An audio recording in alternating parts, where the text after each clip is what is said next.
وہ 313 2 گھوڑے 6 زرہیں 8 تلواریں، اور جن کے پاس تلواریں نہیں تھی انہوں نے کھجوروں کے ڈنڈے توڑ لیے. یہ اللہ کے مجاہد تھے، چلے تھے جنگ کرنے. کیسے رنگ تھے، کیسا جمال تھا ان کا. ان کے جذبوں کو دیکھ کر کے ہی میرے حضور نے کہا اللہم ان تہلک هذه الاصحاب لم تعبد فی الارض ابدا.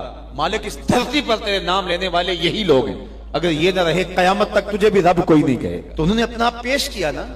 میں اور آپ دیکھیں کہ ہم کھڑے کہاں ہیں، اور ہم جو بدر اور احد کے شرکاء پر کرم نوازی ہوئی وہ طلب کرتے ہیں. اتریں فرشتے ہماری مدد کے لیے.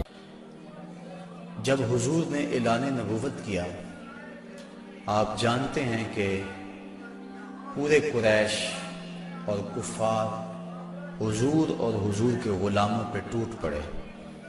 طرح طرح کی اذیتیں، پریشانیاں، دکھ، مصیبتیں، مقاومتیں، مخالفتیں، نکتہ چینیاں، ناموافق حالات کے جکڑ، کیا کچھ نہیں تھا جو حضور نے سہا نہ ہو.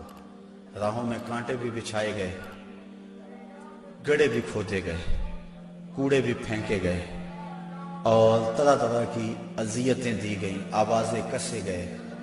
حضور کے غلاموں کو مشق ستم بھی بنایا گیا. تپتے ہوئے سنگریزوں پہ حضرت بلال حبشی کو کھینچا گیا، تپتے ہوئے کوئلوں پہ ان کو لٹایا گیا. حضرت سمیہ کو مکہ المکرمہ کے ایک چوک میں ابو جہل نے قتل کیا. یہ اسلام کی پہلی شہیدہ ہے جن کے خون سے مکے کی سرزمین لالہ زار بنی. حضرت عمار ابن یاسر کی والدہ حضرت سمیہ رضی اللہ تعالی عنہا، ان کے خون سے مکہ لالہ زار ہوا. حضرت یاسر کو شہید کیا گیا. کون کون سے دکھ تھے اور دکھوں کی کون کون سی قسم تھی جو آزمائی نہ گئی ہو. پھر حضور طائف گئے تو جو مصیبتیں، جو دکھ وہاں پہنچے وہ ایک الگ دردناک کہانی ہے. حضرت ام المومنین سیدہ عائشہ صدیقہ رضی اللہ تعالی عنہا فرماتی ہیں، میں نے ایک دن حضور سے پوچھا، حضور احد کے دن سے سخت بھی زندگی میں کوئی دن آیا تھا؟ صحابہ کی نظر میں احد کے دن سے سخت دن کوئی نہیں گزرا ہے. جب حضور کے سکے چچا شہید کر دیے گئے اور ان کا مسلح بنایا گیا، اعضائے بدنیاں کاٹ لیے گئے اور ان کا ہار پرویا گیا. حضور کے سر پہ پٹی بندھی ہوئی تھی، آنکھوں میں آنسو تھے، اور بار بار پوچھتے تھے ما فعل امی، میرے چچا کی کہانی سناؤ، میرے چچا کی بات سناؤ. تو یہ سخت ترین دن تھا. تو عرض کی حضور کیا احد کے دن سے سخت دن بھی کبھی زندگی میں آیا؟ فرمایا ہاں عائشہ، جب طائف کے بازاروں میں تیری قوم نے مجھے پتھر مارے تو یہ دن احد کے دن سے بھی سخت تھا. ان کے 3 سرداروں کے پاس حضور پیغام حق لے کر گئے، ان کی ہمدردی کا جذبہ لے کر حضور تشریف لے گئے، لیکن انہوں نے حضور کی دعوت کو مسترد کر دیا، بلکہ اوباشوں کے ہاتھوں میں پتھر دیے. اور حضور جب واپس ہونے لگے تو ان کو 2 رویا کتاروں میں کھڑا کر دیا. وہ حضور کے پاؤں پہ پتھر مارتے تھے، حضور پاؤں اٹھاتے تو وہ دوسرے پاؤں پہ پتھر مارتے. شدت درد اور احساس کرب سے جب حضور بیٹھ جاتے تو ان کے 2 گنڈے آگے بڑھتے، حضور کو کندھوں سے پکڑ کر اٹھاتے اور پھر پتھر مارتے. فرمایا عائشہ، یہ دن احد کے دن سے بھی سخت تھا جب طائف کے بازاروں میں تیری قوم نے مجھے پتھر مارے تھے. شاب ابی طالب میں جو 3 سال کاٹے، بلا اس کو تاریخ کیسے بھول سکتی ہے؟ درختوں کے پتے کھا کھا کے گزر اوقات ہو رہی ہے، عورتوں کی چھاتیوں سے دودھ خشک ہو گئے. 3 سال سماجی بائیکاٹ کفار نے کر دیا اور غلہ تک نہ پہنچنے دیا، وہاں پانی نہ پہنچنے دیا جاتا. اور وہ 3 سال دکھوں کی، اذیتوں کی ایک داستان ہے جو رقم ہوئی، لیکن پائے استقلال میں لرزش نہیں آنے پائی. جن کے مقاصد جلیل ہوں، راستے کی سختیاں ان کے قدموں کو روک نہیں سکتی ہیں. تکلیفیں، اذیتیں، مقاومتیں، دکھ، رکاوٹیں ان کے راہوں کو ختم نہیں کر سکتی، اور ان کے اٹھنے والے قدم آگے ہی بڑھتے رہتے ہیں. وہ تو پیچھے مڑ کے دیکھنا بھی توہین جستجو سمجھتے ہیں. تو راہ نہ بندے شوق ہے، منزل نہ کر قبول، لیلا بھی ہم نشیں ہو تو محمل نہ کر قبول. وہ تو آگے بڑھنا ہی زندگی کا حسن اور زندگی کا زیور سمجھتے ہیں. میرے اور آپ کے آقا و مولا صلی اللہ علیہ وآلہ وسلم نے سارے دکھ سہے، سارے غم جھولی میں ڈالے، ساری تکلیفیں سہی، زبان سے بد دعا بھی نہیں دی. طائف کے بازاروں میں جب یہ اذیت ناک مراحل سے گزرے، اس وقت جو 7 صحابہ تھے انہوں نے عرض کی حضور ان کے لیے بد دعا بول دیں.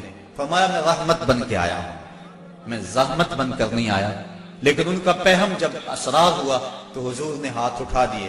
صحابہ منتظر تھے, ابھی لب جنبش کریں گے اور ابھی آسمان سے پتھر برسیں گے, یہ 2 پہاڑ طائف کے آپس میں جڑ جائیں گے اور یہ درمیان میں پس جائیں گے. لیکن جب لب واہ ہوئے, کلمات کیا ترتیب پائے, اللہم اہد قومی فإنہم لا یعقلون, اے اللہ میری قوم کو ہدایت دے دے, یہ مجھے جانتی نہیں ہے, اگر جانتی ہوتی تو مجھے یوں پتھر نہ مارتی, میری راہوں میں پھول بچھاتی. تو پتھر کھا کر دعائیں دینا یہ نبی کا ہی حوصلہ ہے. بلکہ دعا کرتے ہیں الہی کرم کر کو سارے طائف کے مکینوں پر, الہی پھول برسا دے ان پتھروں والی زمینوں پر. فرمایا مجھے ان سے نہیں ان کی نسلوں سے ایمان کی توقع ہے. تو آقا کریم اس انداز کے اندر جو ہے وہ لوگوں کو دعائیں دیتے رہے. حضرت عمر فاروق رضی اللہ تعالیٰ عنہ تلوار کے دستے پہ ہاتھ رکھتے ہیں, حضور ہم کمزور تو نہیں ہیں. فرمایا عمر ابھی جہاد کا حکم نہیں آیا ہے. پھر حکم ہجرت آ گیا, چھوڑ دو اس بستی کو, مکے والے قدردان نہیں ہیں, یہ لوگ آپ کی راہوں میں کانٹے بچھا رہے ہیں, دکھ دے رہے ہیں, میرے محبوب چھوڑ دو, مدینے والے تمہاری راہیں تک رہے, جاؤ جا کے انہیں اپنی زیارت کی دولت سے مالا مال کرو, وہ تمہارے پہ فدا ہونے کے لیے ہر لمحہ تیار ہیں. حضور جب گئے, اہل مدینہ نے جس انداز سے استقبال کیا وہ تاریخ کا روشن باب ہے. طالع البدر علینا کی صدائیں جس طرح گونجی, کہیں معصوم ننھی بچیاں تھی دف بجاتی تھی, رسول پاک کی جانب اشارے کر کے گاتی تھی اور کہتی کیا تھی, ہم ہیں بچیاں نجار کے عالی گھرانے کی, خوشی ہے آمنہ کے لال کے تشریف لانے. عجیب ماحول تھا, مدینہ چمک رہا تھا, ہر گھر میں خوشی تھی. ابو ایوب انصاری کا آنگن مہک رہا تھا, وہ خوشی سے گیت گا رہے تھے, امروز شاہ شاہاں مہمان شدست و مارا, جبریل با ملائک درباں شدست و مارا. لوگوں آج شاہوں کا شاہ ہمارے گھر کا مہمان بنا ہوا ہے, جبریل بھی فرشتوں کو لے کر آج ہمارے گھر کا پہرا دے رہا ہے. کیسا ماحول تھا. آقا کریم نے یہاں آ کے ریاست مدینہ کی طرح ڈالی اور یہاں ایک نظم قائم کیا, یہودیوں سے معاہدے کیے. کفار مکہ کو یہ سب کچھ ایک آنکھ نہ بھایا. ابو جہل نے عبداللہ ابن ابی کو خط لکھا کہ اہل مکہ جو ہمارے سے تمہارے پاس گئے ہیں ان سے لڑائی کرو, ورنہ ہم تم سے لڑائی کریں گے اور تمہاری بیویوں کو اپنی لونڈیاں بنا لیں گے. اس طرح اس مضمون کا ایک خط مسلمانوں کو بھی لکھا اور مختلف ان کے جتھے مسلمانوں کی چراگاہوں پہ حملہ کرتے رہے اور مسلمان بھی ان کا جواب دیتے رہے. عمر حضرمی کا قتل ایک اہم ایشو بنا اور اس کے بعد ابو سفیان کا قافلہ جو شام سے واپس آ رہا تھا, تو جب انہیں خطرہ لاحق ہوا تو اس نے زمزم غفاری ایک شخص کو سونا دے کر بھیجا کہ جاؤ جا کے تم اہل مکہ کو بتاؤ کہ تمہارا قافلہ خطرے میں ہے اور مدد کو پہنچو. یہ ادھر سے چل پڑا, ادھر حضور کی پھپھی حضرت عاتقہ سلام اللہ علیہا کو خواب آیا کہ ایک سوار اونچی پہاڑی پہ چڑھ کے کہہ رہا ہے کہ اے اہل غدر اپنی قتل گاہوں کو 3 دن کے اندر اندر دھوڑو. تو اس کے بعد وہ اونٹ سوار کعبۃ اللہ کی چھت پہ آ گیا اور یہ آواز وہاں بھی لگا ہے. پھر جبل ابی قبیس پہ آ گیا اور وہاں اس نے یہ آواز لگائی, لوگ اکٹھے ہو گئے اور پھر ایک بہت بڑی چٹان پتھر کے اوپر سے گری اور ٹکڑے ٹکڑے ہو گئے. مکے کا کوئی گھر ایسا نہیں تھا جس میں اس کے کنکر اور اس کے ٹکڑے نہ گرے. تو حضرت عاتقہ جب بیدار ہوئی تو انہوں نے اپنے بھائی حضرت عباس بن عبد المطلب رضی اللہ تعالی عنہ کو یہ خواب سنایا. انہوں نے کسی اور کو خواب سنا دیا. چلتے چلتے یہ خواب ابو جہل تک پہنچ گیا. حضرت عباس بن عبد المطلب سین حرم میں طواف کے لیے گئے تو ابو جہل ایک ٹولی کی شکل میں بیٹھا ہوا تھا. کہنے لگا بل فضل, بنو ہاشم میں ایک نبی کافی نہیں تھا کہ ایک نبیہ نے بھی اعلان کر دیا. کہتے میں نے پوچھا کیا ماجرا ہوا, تو اس نے یہ خواب سنایا. میں نے ٹال مٹول کر دی, لیکن اس نے خوب پراپیگنڈا کیا, بلکہ کہا کہ اگر 3 دن تک کوئی ایسا واقعہ نہ ہوا تو ہم چمڑے کے اوپر لکھ کر کعبے کی دیوار سے لٹکا دیں گے کہ سب سے جھوٹا خاندان بنو ہاشم ہے. حضرت عباس رضی اللہ تعالیٰ عنہ فرماتے ہیں کہ میں جب گھر گیا تو مجھے عورتوں نے سخت کوسنے دیے کہ وہ بدبخت پہلے تمہارے مردوں پہ بات کرتا تھا, اب عورتوں پر بھی باتیں کرنے لگ گیا. کہتے میں غصے سے نکلا. میرا خیال تھا جب ملے گا اگر کوئی بات کرے گا تو پھر میں اس کو خوب جواب دوں گا۔ یوں ہی میں سینے حرم میں داخل ہوا تو ابو جہل بھاگ رہا تھا۔ میں سمجھا کہ شاید میرے سے ڈر کے بھاگ گیا، لیکن ماجرا کچھ اور تھا۔ زمزم غفاری آ پہنچا تھا اور وہ ایک اونچے ٹیلے پہ کھڑا ہو گیا تھا۔ اس نے اپنے اونٹ کے کان کاٹ دیے تھے، ناک کاٹ دی اور اپنی قمیض پیچھے سے پھاڑ دی اور زور زور سے کہا اللتیمہ اللتیمہ اے ادرک اللتیمہ، اور تمہارا قافلہ لٹ گیا، تمہارا قافلہ لٹ گیا، الغوث الغوث، مدد کو پہنچو، مدد کو پہنچو۔ کہتے ہیں بھگدڑ مچ گئی، چونکہ اس قافلے میں پورے مکے کے لوگوں نے مال لگایا ہوا تھا، لہٰذا جلدی جلدی وہ جنگ کی تیاریاں کرنے لگے اور 3 دنوں کے اندر اندر وہ مکے سے کوچ کر گئے۔ ابھی ایک منزل پہ پہنچے تھے کہ ابو سفیان کا قاصد آ پہنچا کہ ہم بخیریت گزر آئے ہیں، تم واپس ہو جاؤ۔ سارے صاحب لوگوں نے مشورہ دیا، لیکن ابو جہل کہتا تھا نہ، ہم نے بدر میں جانا ہے، 3 دن تک وہاں ہم نے قیام کرنا ہے، وہاں شرابیں پیئیں گے، وہاں جشن منائیں گے، پورے عرب پہ ہماری دھاک بیٹھے گی۔ اسے بڑے لوگوں نے سمجھایا لیکن وہ ماننے کو تیار نہ ہوا۔ ہر منزل پہ ہر روز کوئی نہ کوئی سردار دعوت کرتا، 9 یا 10 اونٹ ذبح کرتا اور یہ قافلہ آگے بڑھ رہا ہے۔ ادھر حضور نے صحابہ کو جمع کیا، مٹھی پر جماعت، ایک چھوٹا سا گھونسلہ جو تیار کیا تھا، ایک چھوٹی سی کائنات اور دنیا جو حضور نے تیار کی تھی۔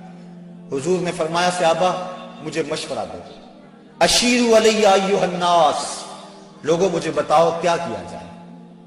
حضرت عمر فاروق رضی اللہ تعالی عنہ، حضرت ابو بکر صدیق رضی اللہ تعالی عنہ، انہوں نے عرض کی حضور آپ جو چاہیں ہم آپ کے ساتھ ہیں۔ حضرت مقداد نے عرض کی حضور آپ برق الغماد تک بھی جانا چاہیں تو ہم آپ کا ساتھ دیں گے۔ حضور نے فرمایا مجھے مشورہ دو۔ ابو بکر و عمر نے عرض کی اے ہادی دورہ، ہمارے مال و جان اولاد سب کچھ آپ پر قربان، غلامان محمد جان دینے سے نہیں ڈرتے، یہ سر کٹ جائے یا رہ جائے کچھ پرواہ نہیں کرتے۔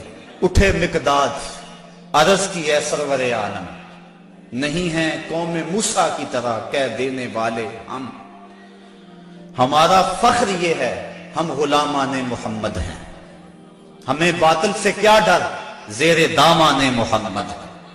حضور علیہ السلام نے پھر فرمایا شیرو علی ایھا الناس، لوگوں مجھے مشورہ دو۔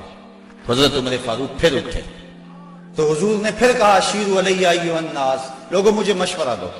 تو حضرت سعد بن معاذ اٹھے، عرض کی شاید حضور کی مراد انصار سے ہے، ادب سے عرض کی انصار ہیں ہم یا رسول اللہ، غلامان شہ ابرار ہیں ہم یا رسول اللہ، اگر ارشاد ہو بحر فنا میں کود جائیں ہم، ہلاکت خیز گردہ بے بلا میں کود جائیں ہم، نبی کا حکم ہو تو پھاند جائیں ہم سمندر میں، جہاں کو محو کر دیں نعرہ اللہ اکبر میں، یہ قریش مکہ تو کیا چیز ہیں، دیووں سے لڑ جائیں، سنانے نیزہ بن کے سینہ باطل میں گڑ جائیں۔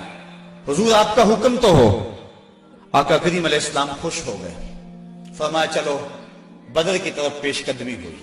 313 افراد پر مشتمل یہ قافلہ جب مدینے سے نکلا تو عجیب حالت تھی، مختصر سامان تھا، 2 گھوڑے، 6 زرہیں، 8 شمشیریں، پلٹنے آئے تھے یہ لوگ دنیا بھر کی تقدیریں۔